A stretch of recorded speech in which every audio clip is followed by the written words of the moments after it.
Bienvenue sur le plateau de Sagesse Bouddhiste. Nous sommes ravis de vous accueillir ce dimanche matin pour une nouvelle émission que nous consacrons aujourd'hui à une thématique essentielle dans notre monde, le courage de l'éthique. Car cette valeur est au cœur de notre quotidien, que ce soit dans notre vie personnelle, professionnelle ou même de loisirs. La reconnaître constitue un véritable travail, exige une grande discipline, mais il est possible de le faire et de développer cette vertu essentielle dans le chemin bouddhiste. Alors en quoi consiste cette éthique ? Pourquoi parler du courage de l'éthique ? Quels sont plus précisément les différents points de l'éthique bouddhiste ? Pourquoi la notion de perspective est-elle essentielle ? C'est ce que je vous propose de voir, sans plus attendre, avec notre invitée. Anila Trinley, bonjour. Bonjour. Vous êtes moniale, conférencière et enseignante bouddhiste. Vous participez depuis le milieu des années 1990 avec Lama Phuntsho du centre de Dakpo Kagyu-Lin en Dordogne à la réflexion et à l'élaboration d'une approche bouddhiste des problématiques de la société actuelle. Tout à fait. Merci d'être avec nous. Avec plaisir. Alors pour commencer cette émission, est-ce qu'on pourrait clarifier tout de suite ce que recouvre ce terme d'éthique ? Oui, ça me paraît vraiment important. Parce que bien souvent, on ne fait pas trop de différence entre l'éthique, la morale, la discipline. Il y a tout ça, il y a tout un tas d'aspects à clarifier. Alors l'éthique, ce qu'il est important de comprendre, c'est que c'est une réflexion qui a pour but de mettre en œuvre le bien agir ou l'agir juste dans des circonstances et des situations particulières. C'est-à-dire que dans une situation, on va essayer de vraiment de voir les différents paramètres qui vont nous permettre de savoir quelle piste aller, quelle piste prendre pour pouvoir être le plus juste possible dans la situation. Ça, c'est vraiment... Donc, on voit au travers de cette définition que ça demande de la clarté, ça demande de prendre le temps de réfléchir, ce qu'on n'a pas toujours, Non. Et ça demande bien sûr un entraînement, mais ça, on le verra plus tard. Et donc la différence avec la morale ? La morale, c'est une règle à appliquer qui a pour but la distinction entre le bien et le mal, ce qu'il faut faire et ce qu'il ne faut pas faire, à appliquer en règle générale, quelle que soit la situation. Et c'est fait d'injonctions et d'interdits. Si on prend un interdit global dans pratiquement toutes les cultures, toutes les traditions religieuses, c'est ne pas tuer, par exemple. Et également, quelque chose que l'on retrouve dans beaucoup de traditions, c'est honorer ou respecter son père et sa mère, par exemple. Donc il faut honorer et il ne faut pas tuer. Ça, c'est ce qu'on appelle une morale. Et ça va dépendre des traditions, des religions, mais ça va de la culture également. Oui, donc c'est très conditionné en fait. C'est très conditionné. Et en même temps, ça donne un cadre. Alors, pourquoi est-ce qu'on parle du courage de l'éthique ? En vous entendant, on se doute bien qu'il faut qu'on ait quand même un bel ancrage pour la mettre en place. Mais... Oui. Et notamment, le courage, pourquoi ? Parce que ça n'est pas facile de prendre le temps de savoir ce qui est juste de mettre en œuvre. Alors évidemment, dans le quotidien, on agit, j'allais dire, comme d'habitude. On va suivre nos tendances sans grande conscience. Dans des situations plus complexes, on va prendre le temps de réfléchir et on fera de notre mieux. Mais au quotidien, on fait les choses comme d'habitude. Et ces habitudes-là sont liées à nos tendances profondes, à ce qui nous meut, à notre façon de concevoir le monde, concevoir l'autre, de comprendre. C'est basé sur nos représentations. Et donc, c'est de fait basé sur des états d'esprit afflictifs ou émotionnels.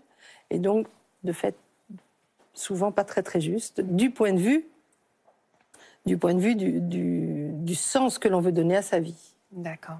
Alors revenons à l'éthique bouddhiste plus particulièrement. Oui. En quoi consiste-t-elle ? Je crois qu'il y a 3 points importants. Oui, il y a 3 points importants. On peut le résumer ainsi. Ne pas nuire, accomplir ce qui est bénéfique. Et ces 2 aspects-là vont nous permettre d'accomplir le bienfait des êtres. Pour détailler un petit peu, quand on dit ne pas nuire, on pourrait dire c'est amoindrir les actes négatifs dans un premier temps afin de leur donner de moins en moins de force, jusqu'à petit à petit ne plus être dans ce fonctionnement-là. C'est ce qu'on appelle un projet à très long terme. Accomplir ce qui est bénéfique, eh bien, c'est justement le contraire. On pourrait dire, par exemple, d'une certaine façon, s'impatienter va entraîner une relation difficile avec les autres. Quand quelqu'un m'énerve, je vais forcément réagir sur cette base-là. Et le fait d'accomplir ce qui est bénéfique, c'est de repérer, par exemple, l'impatience qui s'élève et de ne pas la suivre. Et donc de développer la patience. Et là, on voit que dans cette perspective-là, l'éthique s'inscrit le courage de l'éthique, ça s'inscrit dans ce qu'on appelle les 6 paramitas, pour ceux qui Alors, est-ce que vous pouvez nous les rappeler Oui, rapidement. Bien sûr. Alors, d'une part, c'est la générosité, l'éthique. Alors, ce qui est intéressant, c'est que bien souvent, on parle de la discipline. Dans les textes, on parle de discipline.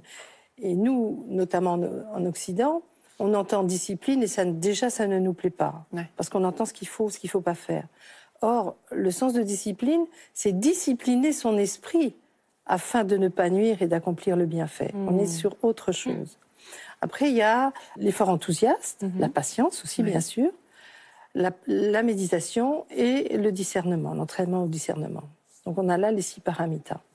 Et ça, c'est vraiment une approche globale, de 6 points d'entrée très importants dans la tradition, de façon à justement amoindrir le négatif et cultiver le positif. Et alors, en vous écoutant, on se rend vraiment compte que c'est le fruit d'un processus. De fait. Je ne peux pas imaginer ne plus me tromper demain parce que je l'ai décidé. Je ne peux pas décider demain d'être éthique parce que j'ai compris ce que ça voulait dire. Il y a tout un entraînement, tout un processus qui va permettre petit à petit d'amoindrir ça. Je prends un exemple très ordinaire. Avant de rencontrer l'enseignement du Bouddha, un moustique se posait sur mon bras. Le réflexe, c'était de m'en débarrasser parce que je ne voulais pas être piqué. Avec les enseignements, j'ai compris que le moustique lui-même était un être sensible. Et d'ailleurs, si je le loupais, il se sauvait. Donc c'est bien qu'il avait des émotions, dont la peur, par exemple. Petit à petit, le geste, ça freinait juste à temps. Et petit à petit, effectivement, une autre attitude a pris place. Donc il faut vraiment laisser le temps et aussi être patient avec nous-mêmes. Voilà. C'est important. Voilà. Être patient avec nous-mêmes et surtout comprendre que je ne peux changer mes tendances que par la réflexion et par l'entraînement. Alors justement, Annie Latrinley, quelles qualités on doit développer pour favoriser ce processus? Donc la méditation, l'entraînement, c'est ça dont vous parlez? Ça passe par la méditation, mais ça passe par déjà la compréhension. Ouais. Donc ça passe par le fait de réfléchir au sens de l'enseignement, de façon à ce que ça vienne imprégner notre esprit pour petit à petit que ça a un impact sur mes actes, sur ma façon de considérer moi-même et les autres, l'autre en général, que ce soit les phénomènes, quelle que soit la situation. Donc ça passe par le fait de petit à petit intégrer cette réalité afin qu'elle vienne vraiment imprégner l'esprit de façon différente. Ça passe par la méditation. Pourquoi? Parce que la méditation clarifie l'esprit et donc me permet de voir plus rapidement les émotions qui s'élèvent et donc plus de discernement aussi. Plus de discernement, ne pas les suivre. Donc, et bien évidemment, ça a un impact là-dessus. Et puis, je pense que cette qualité qu'est la patience est vraiment précieuse parce que à partir du moment où on a compris que ça n'était pas bon ni pour nous ni pour les autres que de ne pas être éthique, on voudrait que ça marche tout de suite. Et là, il faut de la patience parce que c'est vraiment quelque chose c'est pas quelque chose de lent, mais c'est quelque chose qui demande de l'intégration. Et ça, il faut le temps et de l'entraînement. Il y a pas et du choix. coup, c'est très important de l'intégrer dans une perspective. Il faut qu'il y ait une motivation aussi. Oui, parce que je ne vais pouvoir choisir une éthique qu'en fonction de mon but.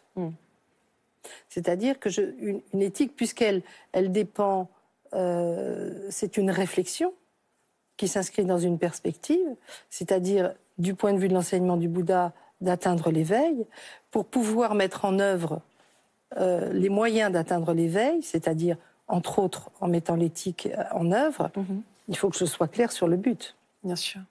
Sinon, ça n'a pas de sens. Une éthique sans but, ça n'a pas de sens. Alors tout à l'heure, vous évoquiez ce travail de clarification qui est vraiment essentiel. Est-ce que vous pouvez nous en dire plus? Parce que j'ai le sentiment que c'est vraiment ce sur quoi on doit avancer pour mettre en place cette éthique et puis peut-être aussi trouver les ressources nécessaires, le courage. Oui, oui. Mais pourquoi l'éthique demande du courage? Parce que ça demande de regarder ses propres fonctionnements et d'accepter de voir ce que je vois, ce qui n'est pas toujours évident. C'est ça qui, petit à petit, va me permettre de les changer. Parce que je ne peux changer que ce que je vois. Si ce que je vois, je le rejette, je ne peux pas le changer. Donc en fait, c'est nos parts d'ombre qu'on doit accueillir.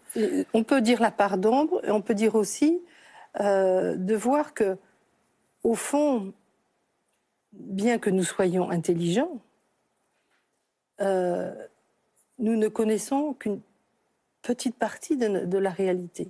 En fait, nous connaissions notre version de la réalité qui n'est pas la réalité ultime. Donc, et pour ça, il y a besoin de rencontrer ce qui opacifie l'esprit, afin justement de petit à petit le clarifier et de permettre aux qualités inhérentes de l'esprit, elles sont là, de se révéler pleinement. Et donc ce travail de clarification, c'est un travail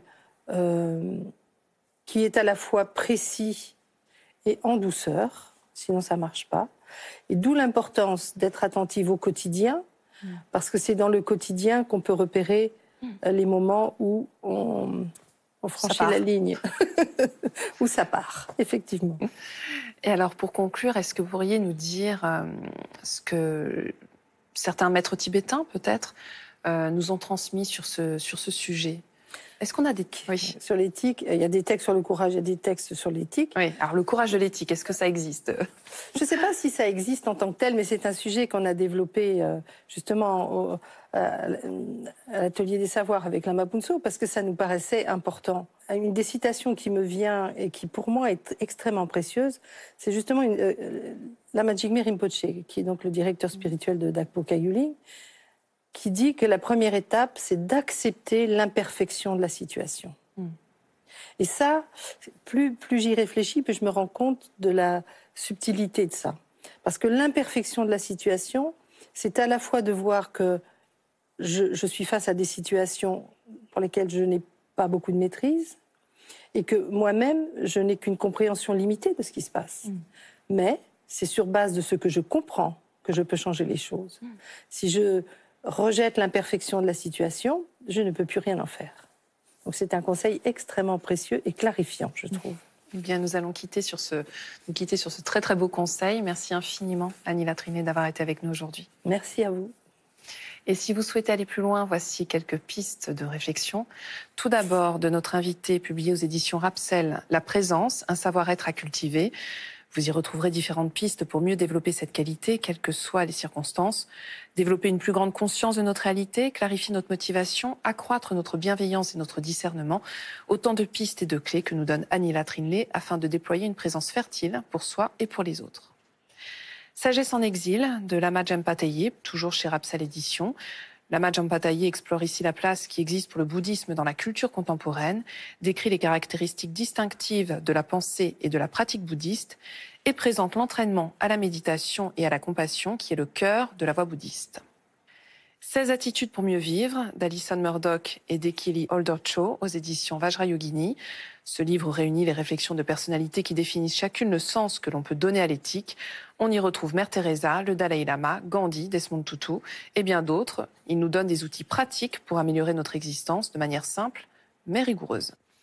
C'est la fin de cette émission. Vous pouvez la revoir pendant un mois sur France TV. Nous vous souhaitons un très, très beau dimanche.